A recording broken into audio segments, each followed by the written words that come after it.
Hello everyone, hope you're doing well. Today we have another devblog, but this is the first of its kind. The face of a new generation, you might say. The Hms Dreadnought. It is going to be the first battleship devblog and the first battleship that we are fully going to talk about when it comes to War Thunder. A day that I know a lot of naval players have been looking forward to. The addition of stuff such as dreadnoughts and also battleships. Big old ships coming to the game, meaning that now there will be an effective rank 5 with the largest ships that were ever built. So what is the HMS Dreadnought, sorry. Well, it is obviously a battleship. It is from Great Britain and has an interesting story because of the fact that it was the first of its kind. So at the turn of the century, that will be from the 1800s to the 2000s, or the turn of the 20th century, notable developments in all aspects of naval warfare were observed. These meant that gunnery practices were improved, especially when it came to torpedoes, because they improved their propulsion designs, and the HMS Dreadnought was developed to take advantage of all of these developments. So the main one, though, was by incorporating a steam turbine propulsion system and by adopting the all big gun weapons arsenal. So basically just mainly focusing on primary weapons. So this meant that you had a unified caliber main battery. So this eventually, if you knew about the ships before the Dreadnought came out, there was a common practice of installing multiple calibers of weapons on large warships, and this meant that it became increasingly inefficient because obviously you'd need all different aiming systems, everything has different muzzle velocities, and it's just a big mess instead of just some large chunky caliber guns.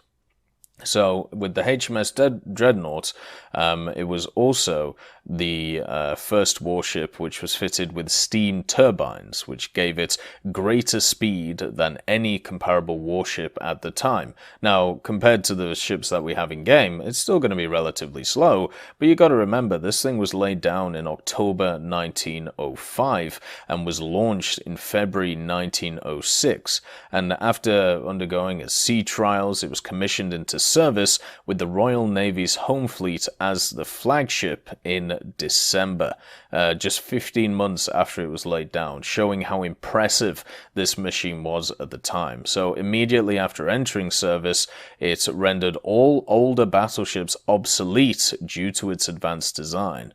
This kicked off a naval arms race, most notably between Britain and also Germany, which I'm sure we'll see in the game.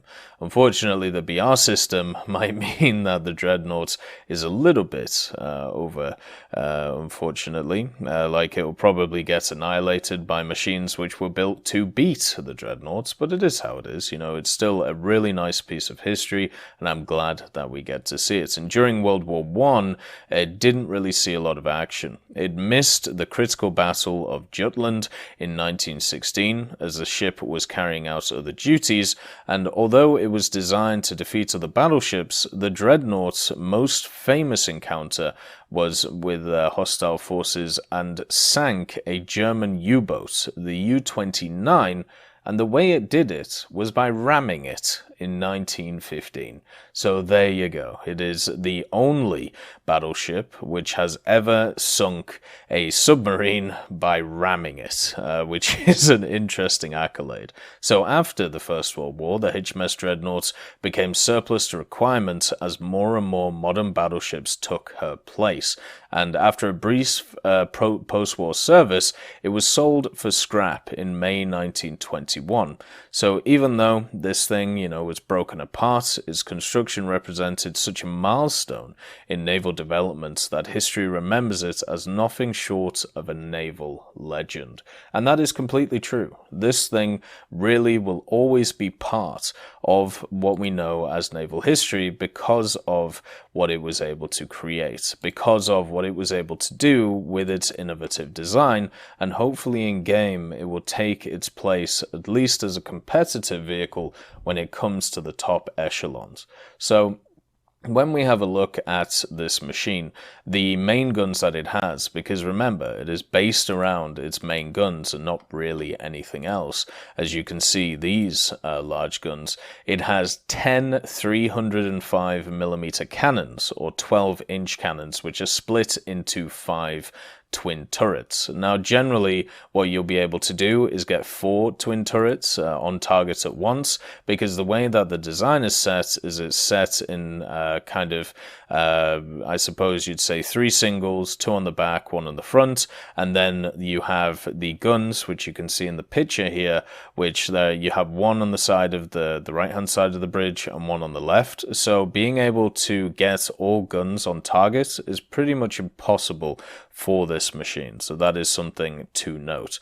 Most you're going to be able to get 8 of these guns on targets, which is still going to be incredibly formidable, but it's just something to think about when trying to work out the overall power of this machine. Another thing to also mention is it does have 20 3-inch secondary battery guns, or 76mm. These will or were designed to try and take out PT boats, weirdly enough, with their high rates of fire, and also it will have access to 2 18-inch submerged torpedo launchers, which can be reloaded multiple times in battle. So it does have access to torpedoes, it does have access to a ton of very large guns, and also, you know, at least a decent amount of secondaries in the form of 76s. The problem is, though, as we talked about, these 76s are very much designed to be able to take out stuff like PT boats. They're not designed to go after aircraft, and this is a common trend you're going to see with a lot of these battleships, where their AA armament is incredibly lacking. So this machine only has 2 3-inch high-angle AA guns. And the reason for this is because, to be honest with you, planes were just not a big thing at this time. It was ship-on-ship combat, therefore larger guns, lots of torpedoes. This was the modus operandi. This is what made the most sense when it came to these ships. And unfortunately, that means that in game, these things are going to fall very foul to a lot of aircraft. And we'll see how it goes. You know, at least they'll have a good 5 minutes in battle until one spawns. Another thing to also mention about this ship is it isn't just impressive on its main caliber armament, it's also very impressive when it comes to its armor protection. It has an 11-inch or 279mm thick belt and barbette armor, and also on the turrets themselves, they're also 11 inches thick of armor, so 279mm. So it's going to be very well protected from most rounds. Obviously, there'll still be a lot of machines that can penetrate it with armor-piercing shells from cruisers and stuff like that, but at the same time, it also has 810 sailors on the machine. Now, this is nearly half of something like a Prince Eugen, for example. So the amount of crew that it has is really not that impressive for the size of the machine that we have here. But it's not really too much of a surprise, since that stuff got scaled up or scaled down, depending on the nation which we were looking at. Now, the other thing is this machine is absolutely huge. It displaces over 20,700 tons at full load, and also it should be one of the bigger battleships that we actually have in the game. At the same time, because of this, and because of when it was built, this machine is going to be very slow compared to a lot of other machines that we have at the top tiers right now. Now, this may change because of the battleships that we saw in the trailer. They may also have similar speeds, but the top speed of this machine is 21 knots or 39 kilometers per hour. That is nearly half of some of the machines that we have in heavy cruiser form, especially if the USS Alaska becomes a reality, which will just annihilate something like this.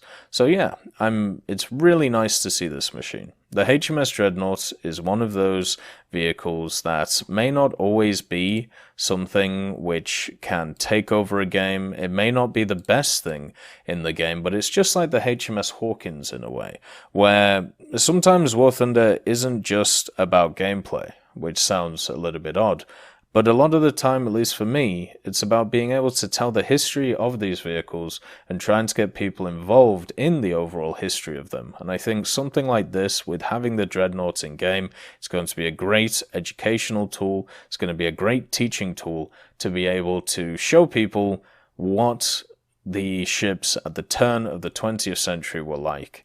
And I think that in itself is awesome. I hope you all have a wonderful day, and I'll see you next time. I'd just like to thank Trigger Hippie, Universe, Conte Baraka, Goat, Eugens Terry, Ambrosius McClellan, Daniel Stanton, Martinez, B. Young, Hans, and Samuel Slick for supporting the channel.